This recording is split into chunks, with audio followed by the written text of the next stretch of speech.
Sometimes people think when they come out of seminary, they got their doctorate degree. They can put doctor on their name now. Dr. Ken Gross. Doctor. Well, it'd probably mean a whole lot more if I was a medical doctor with doctor on. Some people say, are you making fun of that? I ain't. No, sir. No. Now, what if I went to get my doctorate degree in a place that don't even believe half of the Bible?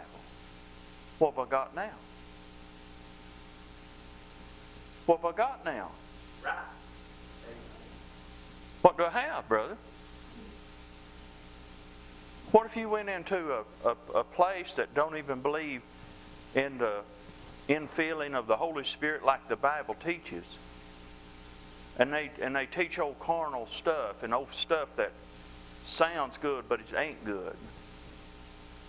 And I go in there and I go through all the stuff and I get my doctorate degree. And now, when you see my name on TV, we'll put Dr. Ken Gross. Would that impress you? Would it? What? Am I still going to be able to speak for God? Does that help me speak better?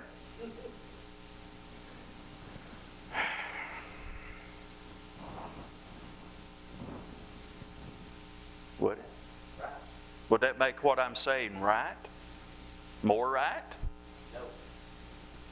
It's a very possibility it can make it less right. Just depends. It depends. And I'd say the same thing if I had 3 or 4 in front and 3 or 4 behind.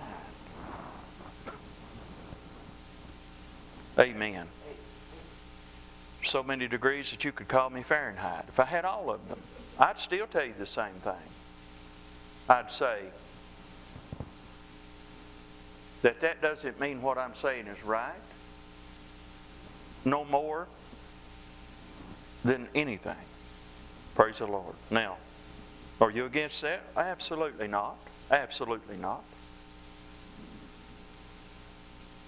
Amen. But if you think that qualifies you, you're probably disqualified already. Well, hello. There's one thing that qualifies a person to speak as an oracle of God. And that is to be called by the Lord Jesus Hello.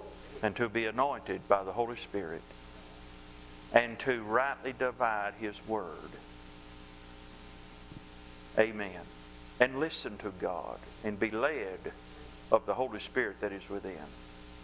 Now we begin to be qualified. Are you hearing? Yes, sir. Now, if that's not right, then I guess I'm wrong. And you know, I was thinking one day about the disciples, how they followed Jesus. And I'm assuming most of the time they were with Him. There were probably a few times they wasn't, but most of the time I'm assuming that they were with Him. And we can say this for sure, they was around Him a lot in that period of 3 years, right? And they saw more miracles. They saw a man, Jesus of Nazareth. They saw an anointed man. Praise God. They saw Him, and they saw Him operate, and they had the Son of God talking to them day and night sometimes. Think about it. Now, all that we have written in the Gospels is not all that Jesus said. Of course not. And He was continually talking to them. Amen. I tell you what, they so much that in that 3 years' time, they learned to depend on Jesus for everything. They didn't go out to work and come back in that evening to Jesus' ministry. They learned to depend on Jesus for everything. And that day when Jesus told them, He said, I'm going away, but I'm going to send you another comforter. Well, what did that mean? Well, first of all, I'm sure that shook them, because you're doing what?